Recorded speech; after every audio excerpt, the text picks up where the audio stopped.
New video in, the driver of an RV went on a rampage this morning, swerving, narrowly avoiding other vehicles, and slamming into two apartment buildings in Bothell.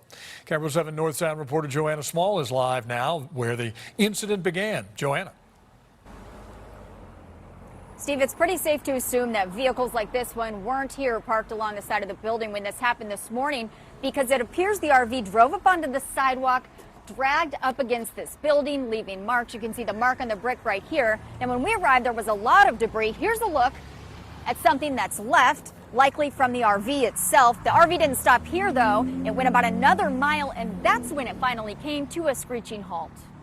The 104 apartments in Bothell got the worst of it. But the apartments off 180th were this battered RV's final resting place. And here he comes out of control backwards, right into the building.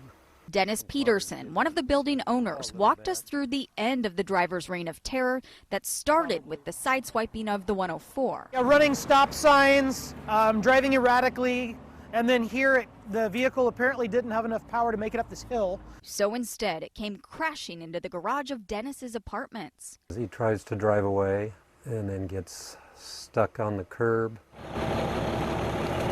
tearing up the landscaping and burning rubber in the process. Yep, that's the tires spinning. The man eventually gets out of the RV, inspects the damage, as one of Dennis's tenants monitors the situation until Bothell police arrive.